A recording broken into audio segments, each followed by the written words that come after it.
but if you didn't get one, check with your neighbors and sit next to you. Since you're going into Good evening, my name is I already went in, but that's all right. Person that sent the letter out. Those of you that got the letter, because you letter about it. I'm a land use planning consultant, and here sitting in the front row is Tracy Barron. He's the property owner and homeowner that lives on the property. We're here tonight for a neighborhood meeting, and as the letter said, it's part of the process that the city has for its requirements before you turn in an application to the city. I have a couple of exhibits and diagrams, and we'll follow along on the agenda.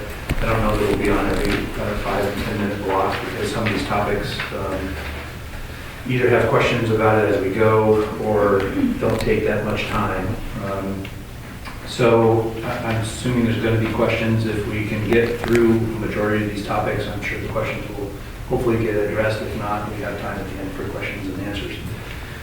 If we take the full hour, fine. If we don't, it's pretty warm in this room actually. We're trying to turn on the cooling system, so we'll see if that gets in or not. So I have 2 exhibits. I tend to hold the exhibits up, and I know they're hard to see from the back, so I bring colored pens and I write on the exhibits themselves so that people can see them. Hey, is someone taking minutes? Can I understand Yes. if someone's doing that? Correct. Okay, Busy Baron's taking minutes. He also, sorry, Jeff's taking. thank you. Yep. This diagram is more of a color one because I've tried to, people have told me over time that color works. It's also got a vicinity map. Some people, when you start referencing where you might live, if you have a question or a comment, you actually have numbers on them, and I make notes of where somebody lives at. So for the sake of this exhibit, it is a Olson Court right here, obviously north to the top, and Hilltop Road comes in at the very southeast corner of the property. And what this really shows you is it's taking the existing property is about 71,000 square feet. And the first topic on this agenda is zoning. And the zoning on the property is zoned in the city of Lake Oswego. It's called R15. That means residential, single-family, detached housing. 15,000 square foot minimum lot size. It has other requirements with regards to minimum lot widths, minimum setbacks. It also has in that zone requirements for the amount of lot that can actually be covered by a future home, as well as the amount of floor area in the house, including garage. Both of those are requirements in the R15 zoning code. Tonight's meeting is about dividing land. It isn't about building houses. That would come at some future date after the land is divided. And so the only real interface we have with housing tonight, if that's one of your interests, is the setbacks and that FAR, floor area ratio, and the lot coverage.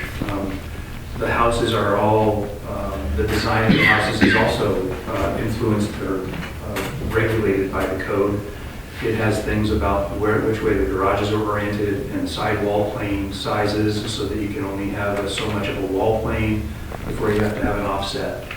All of that is applicable to all residential zones in the city. So this zone at R15 is the lowest density zone in the city. It's the biggest lot size, 15,000 square feet. The other ones are R10, R7.5, and then of course you get into a little higher density of R5, etc. So this is the lowest density zone. It was applied because of the conditions and the area of the city it's located in. So it is in Lake Oswego, you can't go any lower. 15,000 square feet for a single family home is what this zoning is. There are other zoning requirements that will be applicable to the property at land dividing. Tree code is applicable. There's trees on the property, obviously. Tree removal associated with land division is what we will be dealing with in the application process. Tree removal associated with future homes is dealt with separately, unless someone wants to submit an actual home design during the land dividing. So that's not occurring in this case. So tree removal associated with future home building will occur at a different point in the future. And the homes are go through the building permit process. Do you have a tree plan right now? This exhibit here, I guess I can pull this one up. This one I'm going to take colors. So this one is a color one to show, but I wanted to talk on this one, and then I'll talk to the trees in a moment. again, may be difficult to see, but the 71,000 square feet is this green shape. Here, it has frontage on Olson Court, a public right-of-way, and frontage on Hilltop Road, which is also a public right-of-way. This division, this 4-lot plan is 1, 2, 3, 4, 2 lots accessing off of Olson Court and 2 lots accessing onto Hilltop. We'll talk about the access in a minute. For the purposes of zoning, these lots, this lot here is 15,166 square feet. This lot here is 15,183 square feet, 19,803, and 20,794. All of those lots are over the minimum lot size of 15,000. The dimensions on the lots, which I know are also probably not going to be seen, this is 140 feet. So that's 140 feet there. This is 109 feet. The lot is basically split into halves, and that means both of these are 140 by 100. This one here is actually 127. The angle of this lot means it creates more area in this lot number 2. So in terms of lot dimensions, lot areas, they meet or exceed the R15 zoning standard that comes from the city requirements. There's also depicted on here, and I guess this will be the first time I grab my blue pen, because we're not talking about building a home, we are talking about the setbacks of the zoning, and I put on here a setback envelope. Each one of these has it on here. There's minimum setbacks. Those are dictated to us by the zoning code as well. And in the case of these lots, this is a front lot line, this is a front lot line, this is a front lot line, and this is a flag lot. So this lot here is a flag lot. And So the front is near the blue line. this front will be oriented in this direction simply because it's the length of the lot. Correct. It has no frontage, it's served by an easement, and I'll talk about that in a minute. So there's a front setback off the front of each lot that has front lot line, and that is 25 feet. There's a rear setback, that's 30 feet. So for the sake of depiction purposes, those are depicted at the minimum setbacks. The side setbacks are based upon height. This has got slope to this ground. These lots are basically what are called sloping lots. The maximum height, I believe off the top of my head, is 34 feet. It might be 35. The city measures that from the existing ground to the peak of the roof, not to the gutter line, not to the eave line, not to the midpoint. They measure to the peak. So a future house will be subject to those standards and won't be higher than that. I'm sure, I don't know for a fact, but a lot of the homes around there are easily 30 feet, if not already the maximum of 34 to 35 feet. The purpose of this setback is to show orientation. It's also just to show the sides. So this side here and this side here.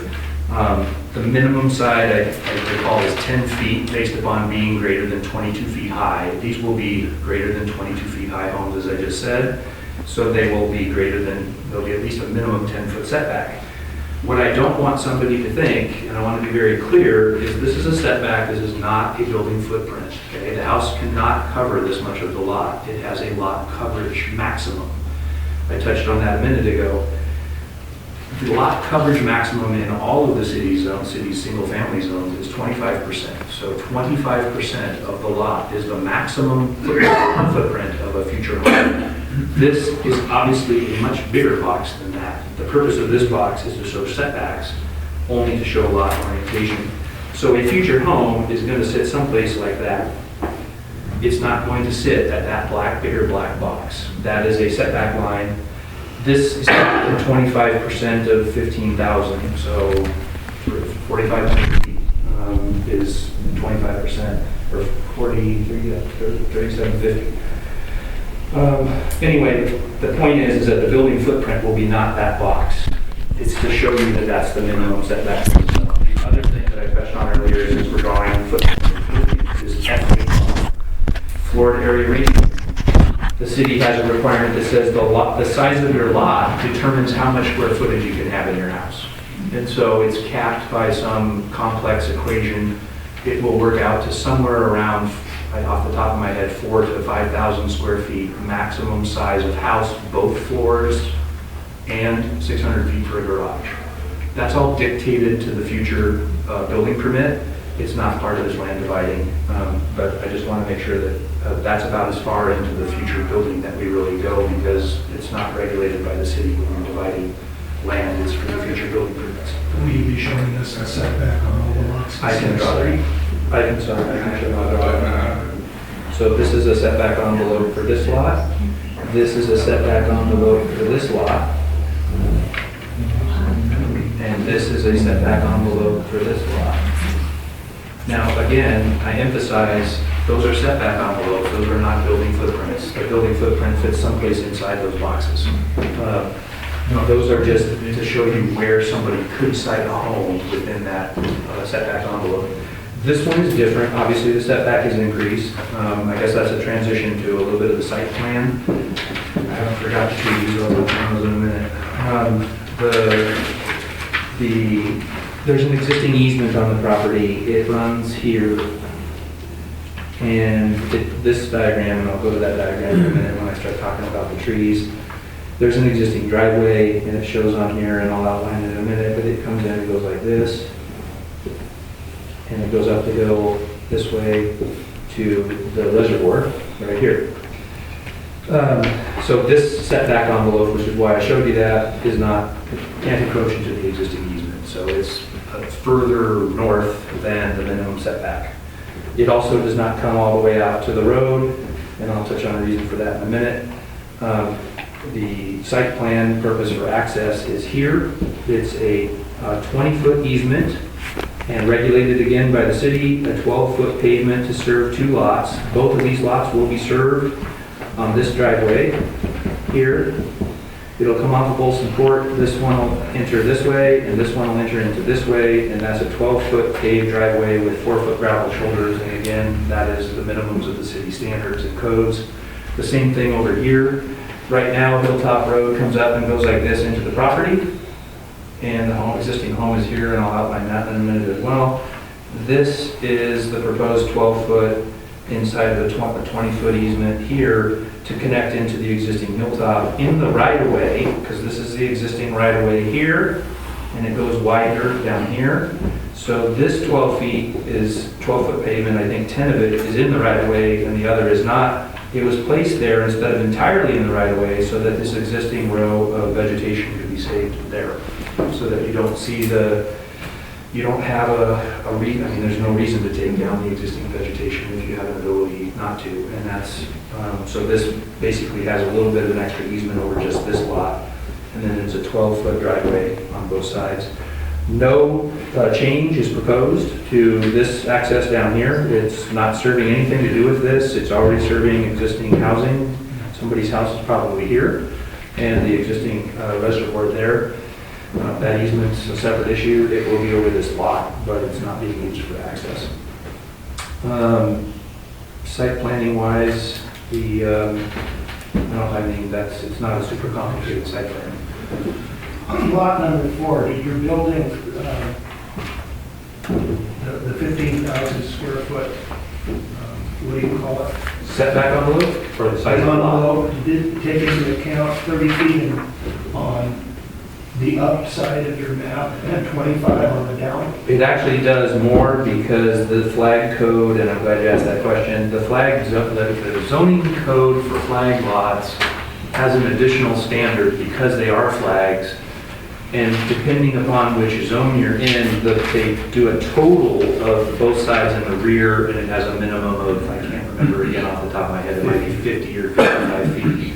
So this lot here, and this is more of a utilities thing, but there's a sanitary easement that's going here. So first of all, there's already a setback, but this setback is quite a bit more, as you can see from this one. This is 10, I think this one's 20. This one I think was 15, and this is 30, and this one is 30. So they're all greater than necessary. So you said 15 and you pointed to the back of that. 15 here, this is the side of this flag here. This flag is, the front is here. The front has to be facing your easement or your road. The front, I mean, it actually is. That's not the front, that's the side. You just labeled front. That borders the side property. Well, it actually, the code is not, it says if it can be done to be on the access easement, Otherwise, what they look at as well as a consideration is the dimensions of the lot. And as I said, this is 140 and this is 109. So in the configuration of the lot as a consideration, you go with the depth being the greater number. It's, I mean, frankly, given the size of the dimensions, it's 6 of one, half dozen of another, other than setbacks, I grant you that. So, but this envelope right now at 109 feet minus even 20 on each side is still 69 feet of a width of a lot. So even if I said this one's 30. You're saying the top where your pen is right now is Mhm. what, 15? 15 is how it's drawn, but again, it's a setback envelope, so it can be changed to anything And why greater is than it, that. why is it impossible to have your access road into the front of that flag lot? This way? Yes? I mean, it's, I don't know if it's. No, I'm saying the front where you got that circle. You mean come across here? Yeah. Well, because you're going straight up the grade. Well, where does it access lot number 1? It comes up the grade and the lot number 1 goes into its garage. Right, and that's the front of that house. So the front of this house is here, it's facing the front towards the street. The house can be different, in fact, the code wants you to face the house towards the street, and the garage is supposed to be side or rear entry. Yeah, you're facing the house towards your next door neighbors. I'm facing this house Towards your next door neighbors. towards the west. Towards your Yeah. next door neighbors. Yes. And not towards the access road. Okay. No, thanks. I'm making a note of that. That's fine, we can make a note of that in the meeting minutes, that's exactly why we're having the meeting. Yes, sir. Question, the easement on the top of that drawing, Here? no, the green stuff on the top. What is that easement on the top? Did you say 15 feet? You mean here? Yeah. It's a setback of 15 feet. That's what's shown on this diagram. But where is, if it's a setback of 15 feet, that doesn't mean the house is going to be butted right up against that, right? No, it The does way not. you draw it there, that house could be another 15 or 20 feet. This So what I'd house, like to know is from where my property starts over there to where the house is going to be built, what do you estimate that as, 30 feet or 15 or 25 or? I can estimate it as, if you're this lot right here that's, Yeah. you're adjacent, Yeah. then as a minimum, you should have a 30-foot rear set, or 25 to 30-foot rear setback. So you may have more than that, I don't know I don't know the fact. And that And then- includes the 15 feet? And plus this the one here, distance. this one right here is, I think, I can't remember now if it's 10 or 15 I've shown here, but the point is that this house is going to get placed based upon considerations of, that area over there has most of the existing house, and maybe that's a good opportunity to transition. So this is the same diagram, the blue and the 4 lots. These have the same setback envelopes, and I'll just show the corners for not complicating it. This one has the existing house. It sits here, and the deck is here, and the driveway is here. So for people that are familiar with the property, that's for reference points, there's the carport right there. So this house on this lot, to answer your question, this is the spot where there's already existing improvements. Those will be removed for the building of the 2 future Okay, homes. so basically the house for lot number 3 Mhm. will be a setback as far as the house that's existing there right now? No, that's not true.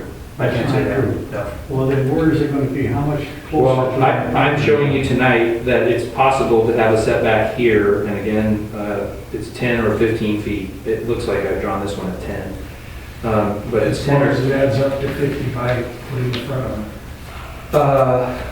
Well, for a regular lot, it doesn't, they just have minimum front, back, and sides. They don't do the addition that they do for flags. So this one is a 30 rear, 25 front, and then again, the height is picked, or the setback on the side is picked by the height. Would there be an advantage to moving up to the north side of the lot for that specific lot for Well, any reason that you know of? Well, would there be an advantage? I'm just It's the flat spot. I mean, this is where the house is. The house is going. The contour lines are like this.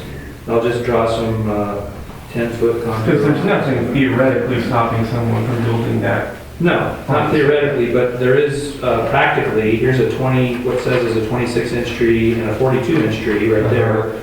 The city is not going to, they regulate tree removal associated with homes. And just to give you an idea, for those of you that haven't had the pleasure of experiencing the tree code, they will make somebody change the design of their house to save individual trees. And they really like evergreens that are big. Basically, looking at that, the house will start like at the top of number 3? The Uh, rear of the house? No, I don't guarantee that either. They don't know. It's a setback No envelope, guarantees. so somebody can place the house We're within not doing that. houses. Yeah, somebody can place the house He's within making this big box. Borders right now. So So they can shove that house right up to the... they could, if they wanted to shove it that way, they could shove it that Put way. it on the northwest corner and avoid those trees if they want. Well, the tree removal, as I said, I mean, what I've seen the city do true is not, I mean, there's a tree here, here's another tree, here's another tree. Those are kind of setback trees. There's another one. The house, the big tree right next to the house. There's another one here. And there's another one right here. I mean, for example, and of course I'm not gonna say for a fact, but if you've got this big of a building envelope and you've got a tree here that are all fir trees, this is plenty of opportunity for the city staff to say, we're saving all of those trees, because part of saving the trees is also as a buffer and screen to the adjacent houses. How many trees on the entire piece of property? I don't know that yet. I'm awaiting the results of the arborist inventory. We have a survey, but the surveys aren't always the same. Seems you haven't requested 14 trees to be removed yet. No, I haven't requested any trees to be removed. So to answer your question, sir, yes, it's possible. I would put it as not very probable to be jammed right into the property. But none of those trees can be removed. I can't say that either, but I can say that. Well, how can you say that? It's legal. They'll die to keep a tree. Exactly, and that's, I tried to convey that they have proven time and again that they will make people change their own design That's all I wanted to know. to save a tree. So we've touched a little bit on the site plan, I'll touch a little bit on the utilities. I did just briefly on the utility for sanitary. The existing sanitary line is here, there's a manhole here. This easement will have the sanitary line in it, it'll come up here, and then it'll run up to here, and there'll be a lateral for each lot. It's this is not likely to be a public sewer line because there's no purpose for it to serve any of the future development up the hill. It is typical that if there was opportunity or need to serve development up the hill, that this would be a public line running all the way through the property so that it was available for upstream development. Because of Cook View, that's not the case here.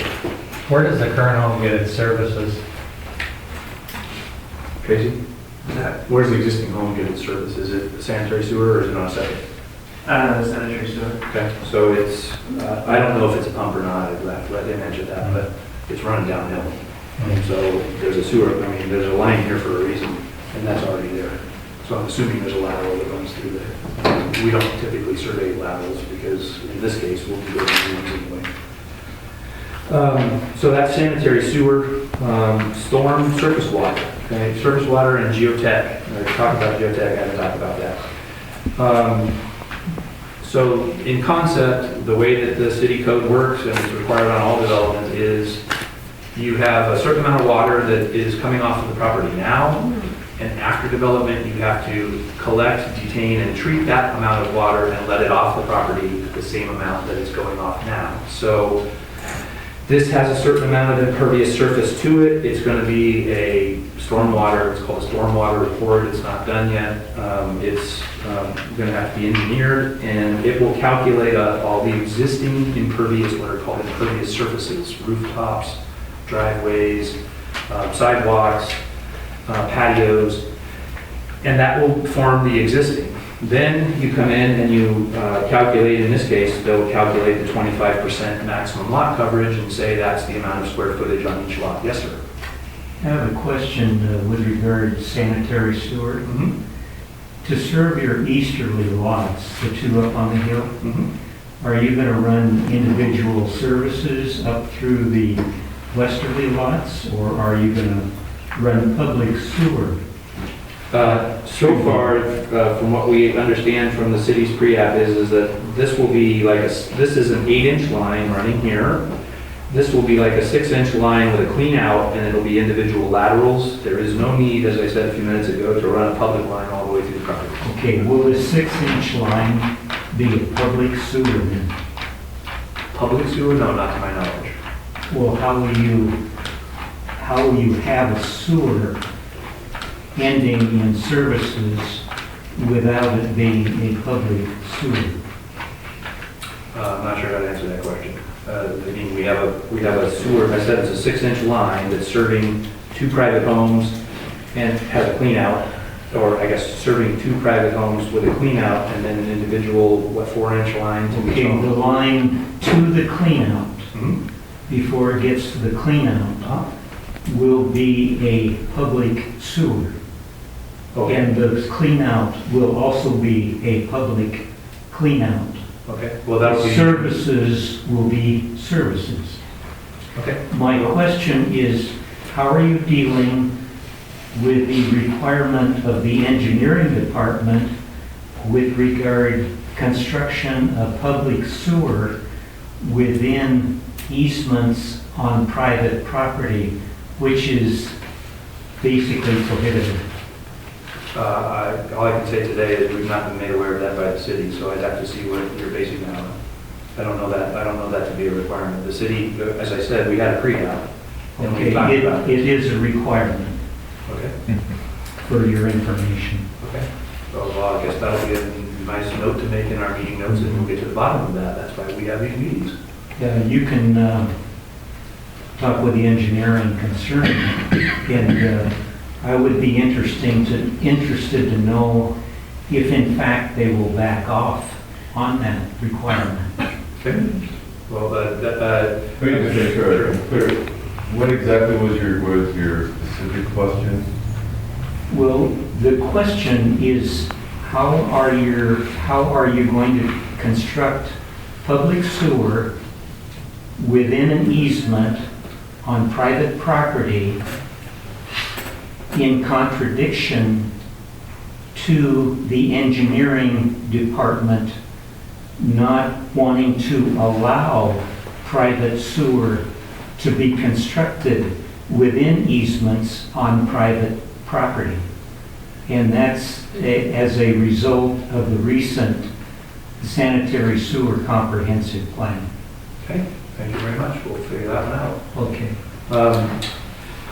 So surface water, I guess in summary, there will be a stormwater report that calculates up the water. Obviously, because of the contour of the ground, it's going to run down. The water will be collected. Each of the homes, each of the lots is required by the city to have its own collection system and treatment system. It's, in a site like this, it's typically what's called a flow-through planter, which is actually an above-ground water quality facility that's built as part of the house. And then that overflows, as it's piped in, overflows into a pipe that will be basically in the same location as the storm line, or excuse me, as the sanitary line.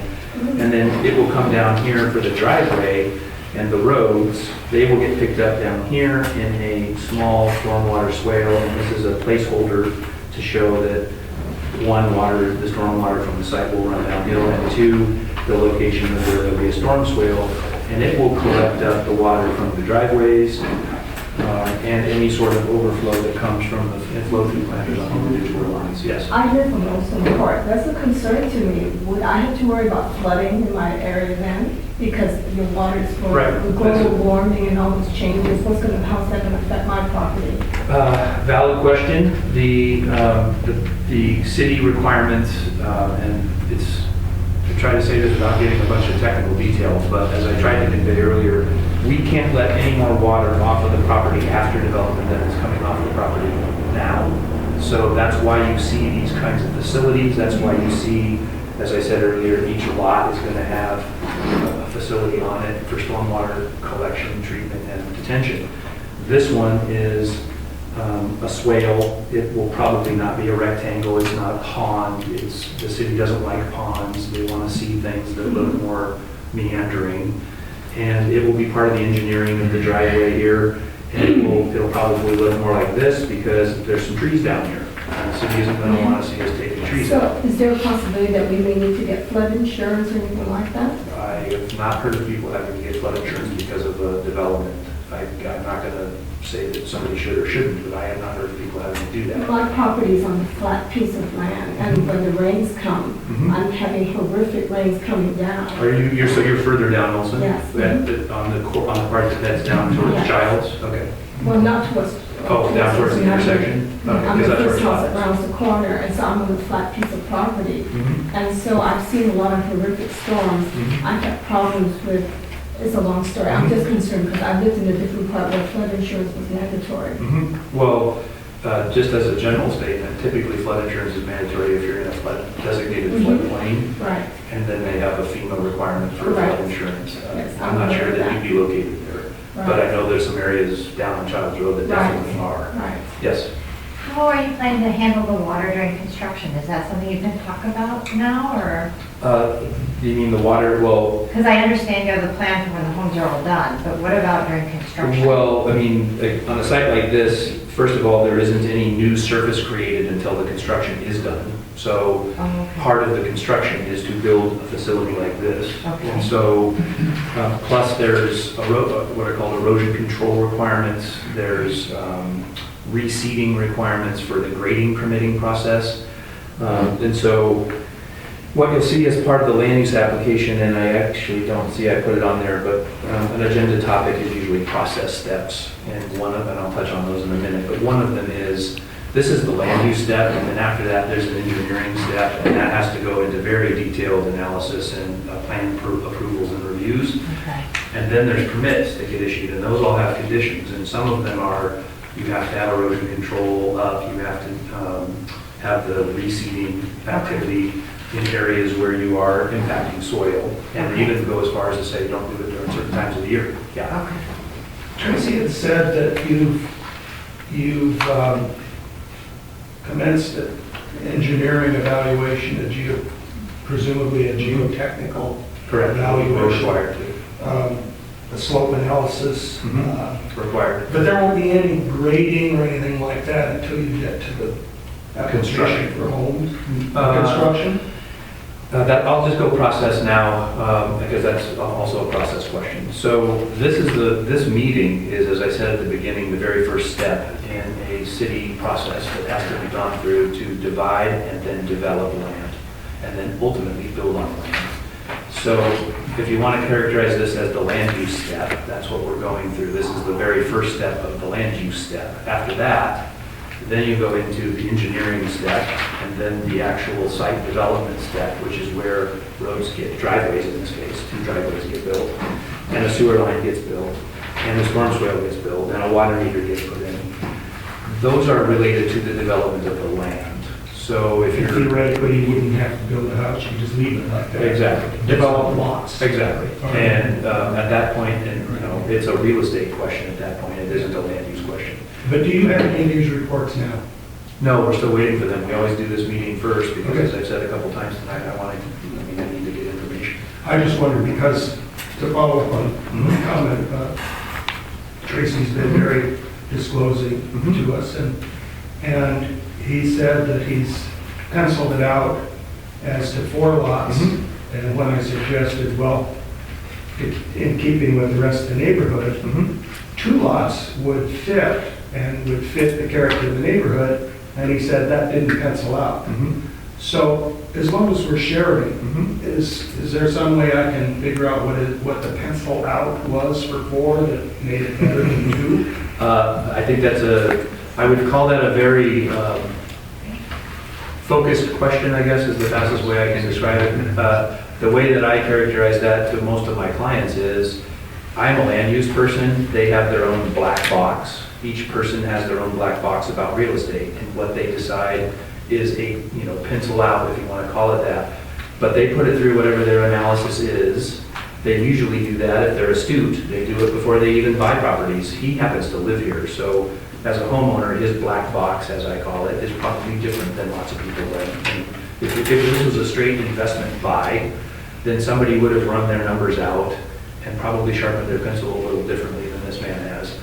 I don't know how else to answer that. That's typically proprietary information that people have when they make decisions about their real estate. It isn't something that... So he's not willing to share that? I'm not going to speak for him on that. That might be something you talk about with him after the meeting. Yes, sir. I have a couple of questions on that water swale there. Yep. Right here. There are some real big trees right there above the cul-de-sac. Yep. There are. And I'm going to mark them here. Well, there's a small one here, 14, and then there's a, what says is a 30 and a 22 or something here. So they're about right there, here, and here. At least those are the quickest ones I grabbed when I look. There's another smaller ones here and here. But I'm gonna guess your answer to your question and say that's why this is a placeholder. Yes, so it's not gonna be that rectangle. No, it's gonna, and these used to be called storm detention, they still are called storm detention ponds, but most governments, particularly in Oregon, and not just Lake Oswego, have moved away from those, the more, what people might see with the fence around it and the blocks and the plants in the bottom and the big manhole in it. They've gone, especially in Lake Oswego, more towards what they call a swale. One, because these kinds of developments don't generate a lot of water. Those ponds are usually for multiple, 10, 20, 30 lots. But also because they're more small scale in terms of environmental impact, and you can work them around trees. And in Lake Oswego, trees are something that trumps a lot of development activity. So you think the trees are gonna stay? It will be I go forward assuming they're going to stay, and we'll ask the engineer to make sure you can do a plan. I would like him to first try to prioritize a plan that they do stay. Now, my next question there is, once you put that swale in, who's gonna take care of it? This swale will be the responsibility of, well, it depends upon how it finally shakes out. It could be both of them. In one scenario, all 4 lots are contributing to it, so all 4 lots contribute to the maintenance of it. In another scenario, just to keep it easier, 2 lots do it because they're the ones that are right there next to it. Because all swales that I have seen are eyesores. A classic example is the one down there on Bryant, where they're now carving the hill down, but they had a swale down there, and it was a junk heap. I may not disagree with you on It's that. thrown in there, nobody takes care of the shrubs or what's growing there. I want to know who's going to take care of that I swale. can tell you this much. As part of the engineering process, they have a requirement to get a permit to do this, and they have maintenance requirements as part of the plan. They don't happen. Yeah, but I also would like to add, part of what they do with those swales is they specifically dictate what kinds of vegetation can go in there and how often that vegetation can be maintained, because it's serving part of the purpose of the water quality by the design and the requirement of the type of plant that the government wants in there. So in terms of garbage and trash, that's a different issue, but that's kind of part of what's going on. Yeah. Was there any thought to putting those two, 1 and 4, into one lot? Because 4 is a flag lot, and the setbacks, and you take the swale out, I think you're a little short on your square footage.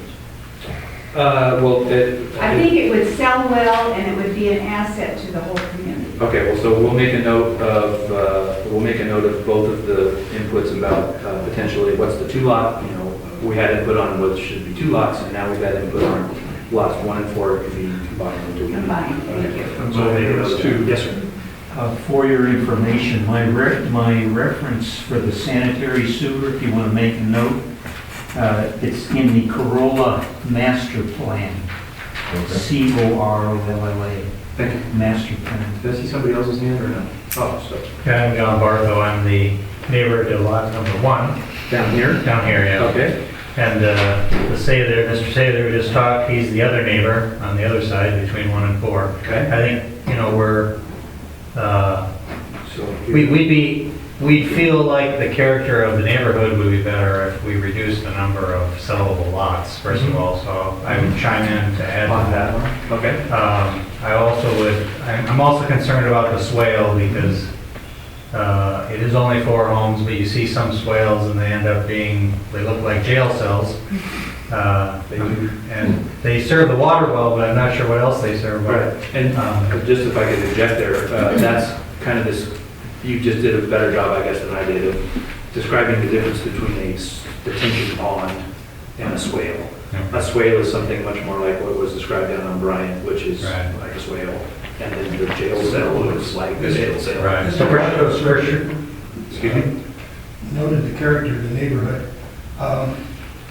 We would request such a study under LOC 50.08.007. Okay. And the character and the size of the homes and the size of the lots surrounding this. Can you say that number one more time, just so we can make I got it. sure? Oh, you got it, okay. 50.08.007. Thank you.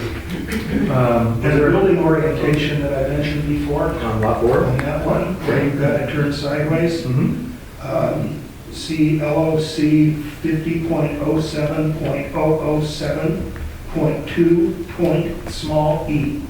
Thank you. Did somebody else have a question? I keep thinking I see a hand, but maybe not. No, sorry, I just have one other thing. Sure. The other thing that I guess we're particularly worried about just on our end is the water runoff. So Miriam mentioned here, the water goes down the street, but the hill, the way it's oriented, comes my direction. Yeah. And if I lose sleep at night, it's about the water coming off the hill or an earthquake that makes one of those water towers go down the hill on top of me. That could be a legitimate. They roll. And I don't know when I would say, I believe those reservoirs are designed to seismic standards. So I know you probably said this, so I apologize if I misheard, but when would we know more about the water runoff? That takes me back to process. So more specific about the land use part of the steps. So 1 was land use, 2 was engineering, 3 was development of the site.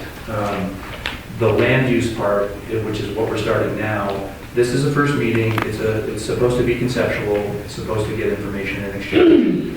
Then we have to go, and we've done, like I've said, a pre-app meeting at the city. They've given us pre-app notes, and they've said what to do, including geotech, and we'll need to do the stormwater report. All of those will be packaged up into a what's called formal application or a land use application. That gets submitted to the city. It goes through a process, and the city checks it all to make sure that they have everything that they want or need. And then after that, they will issue a letter, and they will issue a letter to on their letterhead and say, we've received an application, come down if you want to at the city and look at it, and here's the deadline for any comments that you'd like to submit. And 14 days. It might be 14 days for the written Exactly. public comment period. I thought it was 21, but it might be 14. It's usually a yellow piece of paper with information on both sides, and it definitely is coming from the city. It will not come from the letter I sent you. And that is basically the opportunity for public comment. And at that point in time, the geotech report, the arborist report, all that stuff that's specifically about the development that's proposed and about the conditions on the property, 1, are required to be there, and 2 are available. So that's what happens. And then back to my question about the minutes. My understanding is the minutes before they're sent to the city are also read and approved by the neighborhood association. We, I believe off the top of my head, are required to send a copy within 7 days of our meeting minutes in to the chair of the neighborhood with an opportunity for the chair to add or subtract or edit or revise those meeting minutes. They give them back to us. I've seen it done where the actual minutes are changed, or I've seen it, here's the meeting minutes and here's the additional comments from the chair of the neighborhood. So who's the chair of the neighborhood? Do you have that information? I believe Mr. Singen. Yeah, Singenberg. Westridge here. Yeah, Dave. Okay. Yeah. And But so- we're not Westridge. But we heard we were child That's association. child, correct. Four neighborhood associations involved. And Child is not a neighborhood association. Yeah. Not exactly. That's So- what because Leslie Hamilton said she thought we were a child association, and I said I didn't know anything about that. I'm glad, I mean, I would say kudos, because most people don't get that far into the details of it, and you're right, this is located in the Childs, Right. but the city has recognized, formally adopted and recognized neighborhood associations. Right. Childs is not one of those. The chair of the neighborhood was sent the same letter that Dave, as the chair of Westridge, was sent, which is a certified mail return receipt requested. And the code from the city requires that you send it to the neighborhood that you are located in Right. and every adjacent neighborhood association. Right. And so I reached out to that contact, even though it's not officially a city recognized neighborhood association, and I sent the certified mail return receipt requested to that information given to me by the city, because even though it's not an official neighborhood association, the city keeps track of it, because there's some of them that are just in the county, some of them that want to be in the city but haven't been recognized yet, et cetera, et cetera, et cetera. And some are very much more active than others. It's a very diverse world of neighborhood involvement. Yeah. I can only say one thing. When it rains up in our neighborhood, Dover Way looks like Niagara Falls. It comes down Dover Way, you can't even see the pavement. And it hits a storm sewer right in front of my home. Sometimes it hits it so hard that the rain goes up 3 or 4 feet and then onto my driveway. Now, luckily enough, my driveway forms a V, it hits the V and goes onto the side of the house. Now, with all of those roofs and all of the stuff you're gonna do there, I think that the people on Olson Court better pray like hell that you do the right thing as far as rain fall off, because if you don't, that Olson Court is gonna flow away. Okay, are you 22? 22. So yeah, you're right on the end of the cul-de-sac of Dover. Okay. Doesn't make sense. I believe it doesn't make sense. I don't think- Everyone's free to do their own engineering report Yeah. and slope analysis and everything else. And so your question and your sense of history is very good. Yeah, Because he's we're all going to correct. have input. I've got a creek running through where we built our place. I've had Pictures similar and problems on my property, that's why I'm very concerned Yeah. as well. Yeah, but at the application stage, once that engineering report is divulged to us, that's when we can specifically put the questions in. Well, geologically, there's rock and there's water Correct. and also. Correct. On the rocks. I did want to say one thing I forgot about on your comment about not sleeping at night potentially because of seismic activity.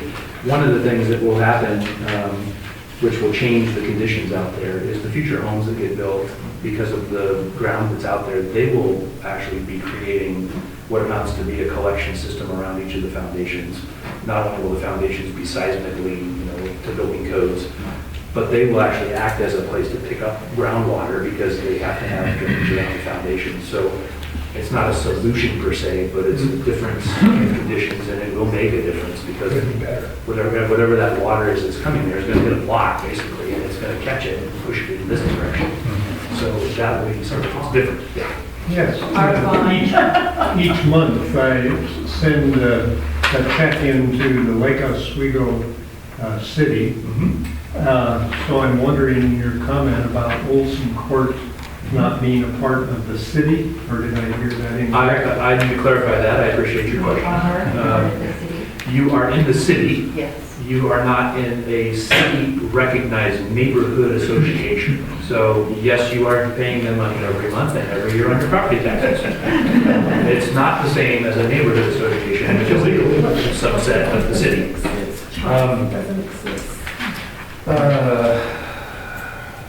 Transportation, I put transportation on there, I guess, because it's more of a placeholder. We aren't building new roads, that's typically what transportation is involved with. We are using driveways, and we'll have, as I said already, shared driveways in each of the 2 lots. So this already has a curb on it. There's been no requirement by the city to do improvements to something that's already improved. And in fact, this cul-de-sac is, as I said when I talked to you in the driveway, it's, by today's standards, it is massive.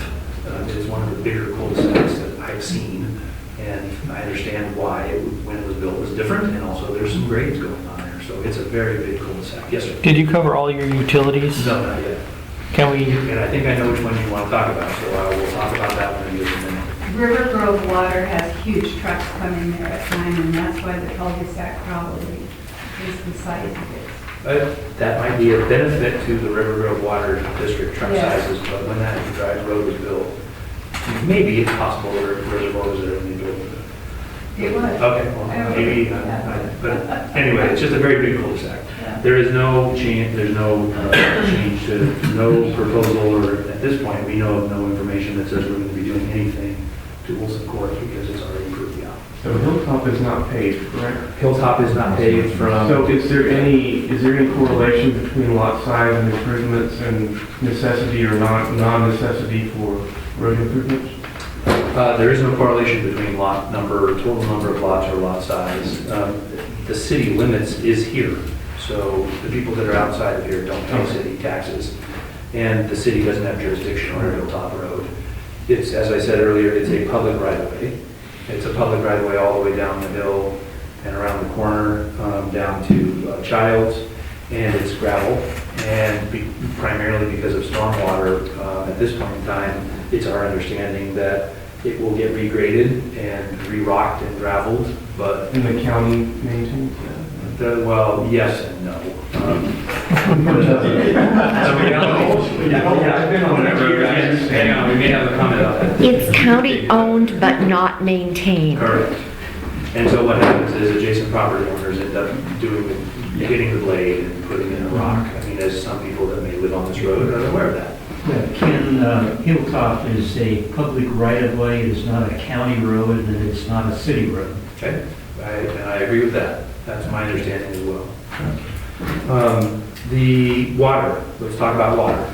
The reservoir is right here. I'm not sure, I talked to somebody on the phone, and I know Tracy's been in to talk to the Rivergrove Water District. I'm not sure if that person is here tonight.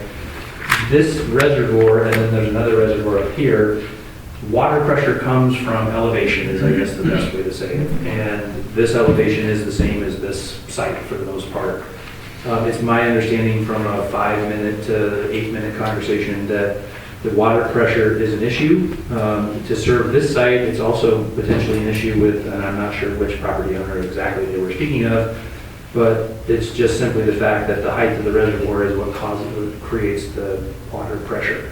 Water pressure hasn't been, I'm not an engineer, but it relates to the total volume of available water. So part of the engineering that we still have to deal with is addressing that, not necessarily for the individual houses, but there's also emergent, I guess we can talk about emergency services because that's what needs water as well. So there are minimum fire flow requirements that these, in this case, the city, well, it's basically the state fire code, but the city of Lake Oswego Fire Department has jurisdiction.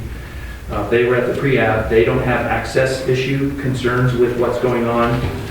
They would like to see, and I said there's a wide spot on the road here. We may end up with some sort of a small turnaround to facilitate them here, but they're going to be looking as part of what they do on sites in infill projects in the state fire code and also in the city is they give an alternative of sprinklering the future homes that have water sprinklers inside of them.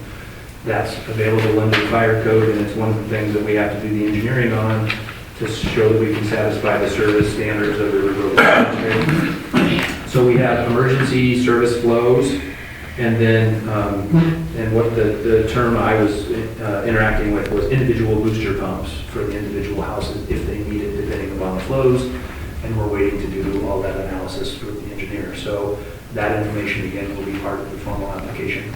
I don't know, sir, if that answered your... That's fine, we're good. So, again, there's a water reservoir here, and there's another one over here. Again, from my short conversation, I understand that this is probably the water reservoir that serves here, probably not over here. I can't remember if it was even because this one might be a little bit lower than this one, but the point being that we have to deal with satisfying the requirements of serving the domestic water. Which one is, sorry. I'm sorry. When you say water reservoirs, that's that big green tank thing, right? Storage reservoir. Yeah, that's the tank. It's a big green tank. Correct, it's a big circle. Does that have enough pressure to feed those 4 homes? That's what I was just describing, so maybe I didn't do a good job, but that's basically what we have to deal with, is we have to be able to show that there's adequate domestic flow and also fire flow to satisfy serving these 4 lots. Olson Court is off of the upper tank. It's off the one around over here? Yes. Okay. No, the outdoor one. Okay. Well, and again, we'll have, our civil engineer will get in touch with the Rivergrove Water District and engineer and deal with that. So in terms of utilities, I'm not sure, and that was water that you were speaking about. Yeah, do you have a backup plan? Do we have a backup plan? I'm not sure that I'm prepared to answer that. I just wanted to know. Okay. The transportation and public facilities, I mean, I think I've covered a lot of, I don't know if there's particular questions or I'm not even sure where we are with time.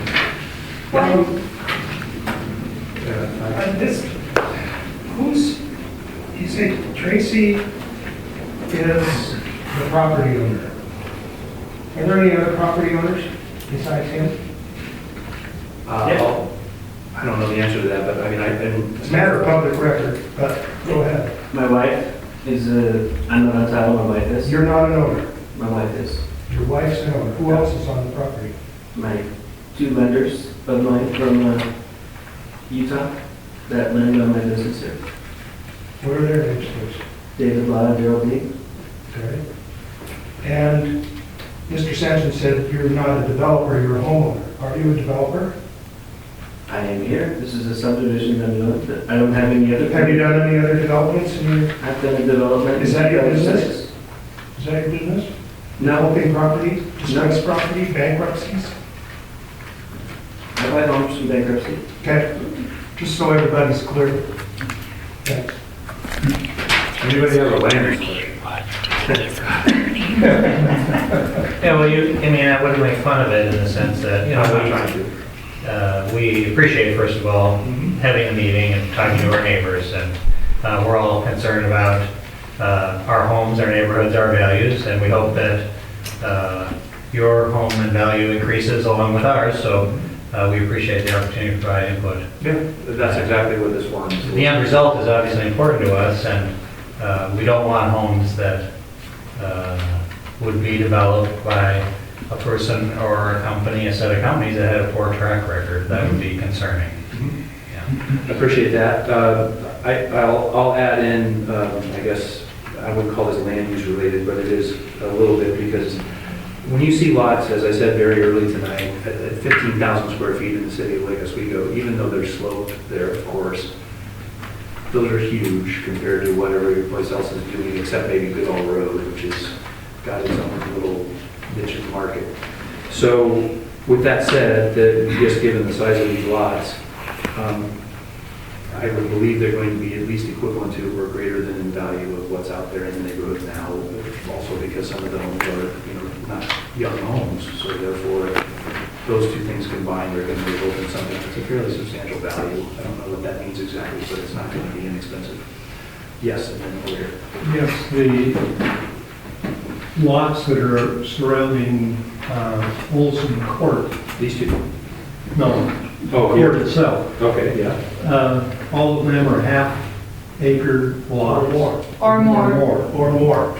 And I can't speak for the ones that are north, but if you're looking at this lot size, it doesn't fit in with the existing, and I don't know if that can be kept forever, but that's a concern. I'd like to segue into the question, are there any other contiguous lots that are 15,000 and some change? Or are they all larger? I don't know the answer to that question. They're all larger. They're all larger. Some over an acre. Just here in the back. Like the gentlemen and ladies are talking about, is You're the that planner and you don't know? It's not, why would I need to know the size of all the surrounding lots? Or Because of the character of the neighborhood requirement that you have to do an analysis on. is that the code you've already given us? Because I'd like to have that code as well. I don't know that code. So I've given you that citation. Perfect. It's requirement of all infills and minor developments. Thank you. Sir, in the back, you haven't asked any questions? as I started, the 4 lots you have there, Yes. there's not a lot that abuts those lots that are smaller. They're all larger. Yes. Every lot that abuts those lots are larger. Okay. Number one, I've been listening and haven't said anything, but I've been listening around here, and all the problems I hear and the question marks I hear are basic, that why do you have such small lots? If you put it into 2 or 3, you'd probably eliminate 90% of the problems I heard today. Okay, I appreciate that comment. So I understand you want 4 lots to make more money, but why don't you think about the neighborhood? Because all I hear is negative things of what might happen, and they could be a heck of a lot worse than I'm hearing. Should I capture that as a character and compatibility comment? What's that? Character and compatibility and lot size comment? I mean, that's how I'm trying to capture it. Is that a fair way to capture it? Because, I mean, I can tell you right now, as I told you at the beginning, I'm appreciative of character. There's no question about it. This zoning is the biggest lot size. I mean, lowest density, you know, how you want to, which term you want to use. But the city doesn't make lots any bigger than this anymore. Well, number one, you got smaller lots than every one that you border. So that's Number character and compatibility. two, Right. A lot of the problems I hear around here, and question marks, are because the topography of the lots is far, far worse than anything anywhere around it. Yeah. And why you people wanted 4 lots, I can understand this money. But you could eliminate a lot of the problems that you're talking about around here if you redo that as far as the number of lots. And I'm sorry, take less money, but that's the way it is. Bob, the question is, will it actually take less money to do 4 lots? Because when we go through the whole land development process, including potentially a land use board of appeals and the appellate courts, this could be a very, very expensive process. There's a reason it hasn't been built on before. And the city is going to look at this one under a microscope. And that's why I suggested, and some of the others have suggested, even though we aren't for it, we would think that dividing this in half, building an upper and lower, we'd cooperate, we'd work with. Right. Because part of the requirement that he hasn't said is the situation of these houses actually has to take into consideration where your house is, where my house is, Yeah. in its siting. There's a whole bunch of issues about building and infill in an already developed area. And we're just starting on that process, and it's a very drawn-out process if we pursue it. They didn't even discuss about Rivergrove water in the tanks, because recently they had to drill further down to get more water. So how's that going to affect the houses there? If there's a fire, like what he said, if there's an earthquake, what's going to happen? There's going to be a lot of study. And I'm having problems because I have a culvert, I don't know if you call it a storm drain, and when it pours, my property gets water on the driveway. So That's does a mine. concern to me. No, I have a lake underneath me. I'll talk to you more about what I'm experiencing. That's why we're here. Yes. Does anybody else have any questions? Because we're getting close to 7. Yes, sir. The green section right there, that is 1.6 acres. 71,000 square feet, approximately 1.6 acres.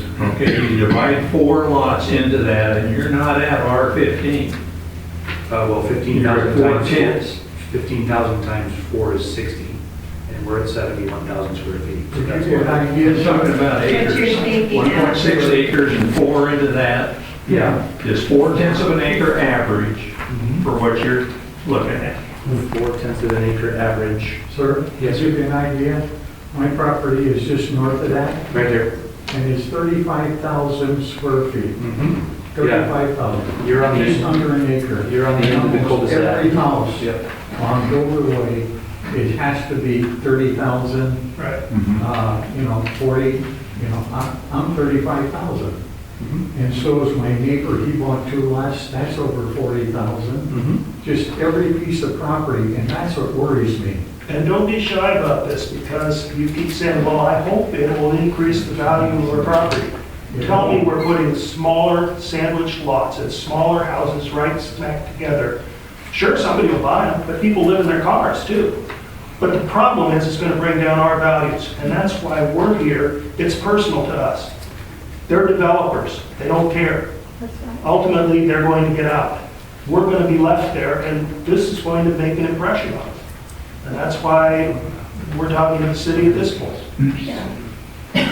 And Any other questions for me or about the project? If you guys, you're welcome to stay. I think I have a room until 7:15 if you want to have a further conversation about any further